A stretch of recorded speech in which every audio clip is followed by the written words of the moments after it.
Doma Sports Talk worldwide with some news from the world of boxing. So y'all know what time it is. You ain't in a rush to get concussed. Now, I'm rocking the Lakers today, so I might say something about them for a second. But here's the thing. It's, the next 4 or 5 videos, or maybe 3 or 4, will be definitely about Negro League fighters. Most of my videos are about them anyway, because those are the best fighters in boxing. And, but they're being mistreated blatantly. And I was going to put it into one video, but I think, every case should be, isolated. What I'm going to do is I'm going to do them, though, quick, though. I'm going to try to keep these, 5 minutes or less. Bottom line is, though, here, when you go to NBA, I got the Lakers on today, my little stuff. Bottom line is, when Lakers win, it's LeBron, right?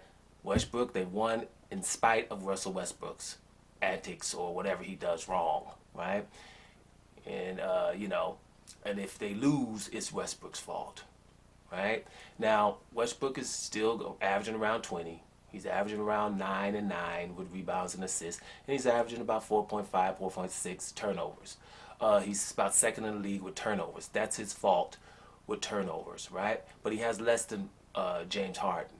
Just for an example, and James Harden's on the same team he was on, right? Russell Westbrook is on a new team to finding out the new habits, like he was at Washington, and we saw him all of a sudden know what people like to do, like Gafford. I'm gonna throw it up to Gafford. Can't throw it up that high to Lynn or Robin Lopez. He has this dragging hook shot. I'm gonna give it to him on the block to make sure he goes into his hook shot.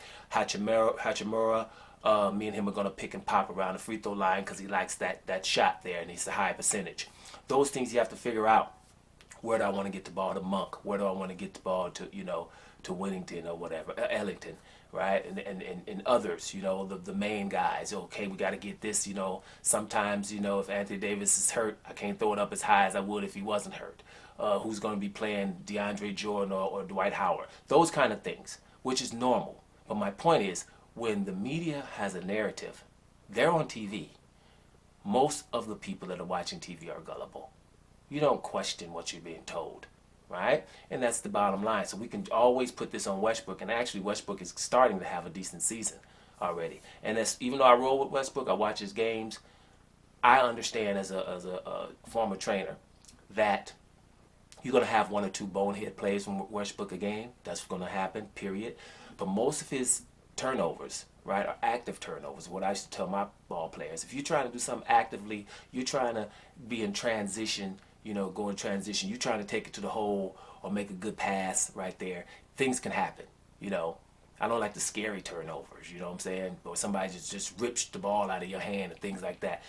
But when Russell Westbrook is trying to move the ball forward, transition baskets, because he knows that team is not good in the half-court set, and that's what he should be doing right now, right? Another thing is when he gets the rebound, right, everybody's supposed to be rolling, running, because that's what he's going to be doing, even at 32. So, don't listen to what you're being told. Always watch it with your eyes. Now, to a Negro League fighter, the best pound-for-pound fighter in the world, his name is Terence Crawford. Terence Crawford, he calls himself Bud Crawford, right? He's, still undefeated, 3-division champ, and one of those divisions, junior welterweight, he was undisputed. Still number 1 pound for pound. Just beat Sean Porter, better than pretty much everybody else who did beat Sean Porter. He's knocked out all the people up in his 3rd weight division and the welterweight division, taking O's from Benavidez, Kavalikis, and Jeff Horn, who were all looking good at the time. And let's say you beat Kell Brook and Amir Khan, who are about to fight on pay-per-view in England. Right? This is just to show you some stuff about pay-per-view, right? They're about to fight pay-per-view in England as both the ones that are losers, right? In terms of the very best. Now, still good fighters, but pay-per-view. So, speaking of pay-per-view, Bob Arum, the former, manager, promoter of Terence Crawford, said, he lost all money on Terence Crawford's last fights. He lost money on every one of them. And people start looking at Terence Crawford like it's, like it's him. What is he supposed to do? First of all, Terence Crawford is an exciting fighter. What they keep saying about, is a defense-first fighter. Well, defensive-first fighters, don't knock out 7 fighters in a row bigger than them. How does that happen if you're just playing defense? You're in your 3rd weight division, you're smaller, and you're knocking everyone out. So it's not defensive. What you mean there is, damn it, he won't get hit that much because that's what you like. But just not getting hit that much doesn't mean I'm just only a defensive fighter if you're knocking everybody the hell out, right? It's just people are all over the place to disparage awesome fighter. I'm number one pound for pound. I beat the hell out of people my size or bigger, and definitely smaller, right? Right? But pay-per-view is not selling for anyone. We've said Gennady Golovkin was the best middleweight in the last 25 years. We said Lomachenko was the best fighter we've seen. We've never seen nothing like that. He's lost twice. Gennady Golovkin's scared of everybody in the middleweight division, right? Those what's up with those. Lomachenko wouldn't even fight Devin Haney. You know, somebody who doesn't have that much punching power. You know, running around trying to get a franchise title. But neither one of those guys were pay-per-view. No matter what the narrative of media was trying to say, they weren't pay-per-view stars. Terence Crawford is not a pay-per-view star, and here's the reason. And I'm going to say it again. Because he's a black guy who is not getting beat anytime soon by a non-black guy. Right? That's what the issue is. The closest one we can get to maybe is Josh Taylor, maybe. But you have to have that element of this awesome black guy getting beat by someone who's not black if you want it to be a pay-per-view hit. Right? And that's where that is not. Because listen, the world did not want to see Terence Crawford versus Manny Pacquiao. Nobody. The world, no one wanted to see that fight. Right? Normally, that's a fight, well, Pacquiao will beat the hell out of this guy. Right? And then it would be a big pay-per-view thing.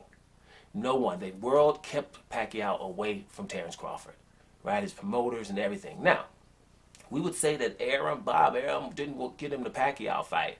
And, you know, and I'm going to talk about another Negro League fighter, but, you know, Eddie Hearn can't get Demetrius Andrade, the Canelo, or the Gennady Golovkin fight.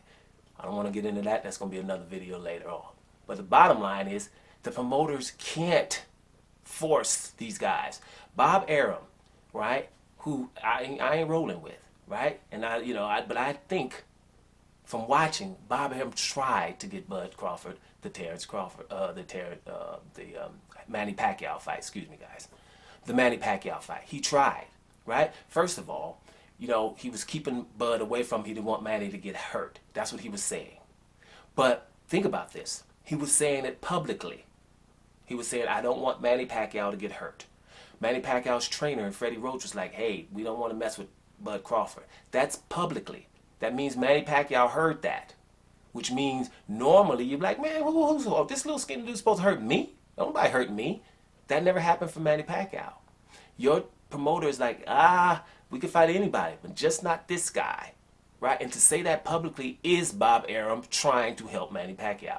Or goad Manny Pacquiao into saying, wait, let me grow some balls and beat this guy. You can't be saying publicly that somebody is going to hurt me.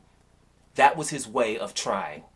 That's how I look at that. Because he wouldn't have said it. He would have said it behind closed doors. But to say publicly that we're worried about Manny Pacquiao being hurt by a fighter who was in a smaller weight division than him at the time. He was at 140 when Pacquiao was at 147, right?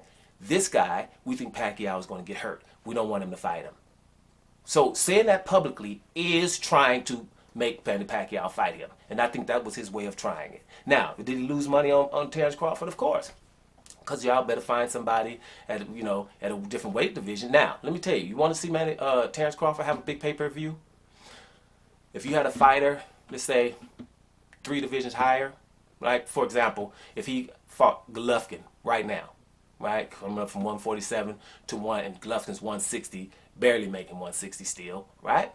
And Golovkin's a hard puncher from 160, there would be a pay-per-view. Because that's a fight where Terence Crawford get not only beat, but maybe knocked the hell out. That element. But that element is not popping off at 147, 140, 135.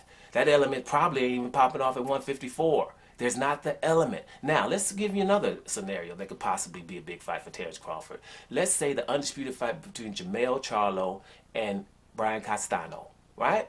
Brian Castano beats the hell out of Jermell Charlo. Not just lucky punch beat. Beat him up, outpoint him, and knock him out. That Brian Castano, if he was challenged from Terence Crawford, who, like, say, barely beat Spence or something, like barely, and tooth and nail, and he came out of there all messed up and barely won the fight. then that would be a fight, because that would be an element where Terence Crawford's going to possibly get his butt whooped. But if you have a black fighter and you're not going to get your butt whooped, it's not going to be pay-per-view. No one is paying money to see a black guy beat somebody. It's America. That's simple. So it ain't really Bud Crawford. Bud Crawford not being a pay-per-view is an attest to his talent. He's not going to be a pay-per-view, a big pay-per-view star until somebody is about to whoop his butt. Did he didn't make that much pay-per-view against Sean Porter? Well, there are all those people who were saying he's supposed to fight Sean Porter instead of Spence. If you can't get Spence, then fight Sean Porter. Even though it wasn't for a belt, he did it. He did it terrifically. Not that many people tuned in. You know why? Because most of the people would think he's going to beat Sean Porter too. Imagine that. Sean Porter's a damn middleweight. So therein is the problem. Terence Crawford is too awesome to be a pay-per-view star. That's how I see it. Doma Sports Talk Worldwide. And I'm about here, y'all.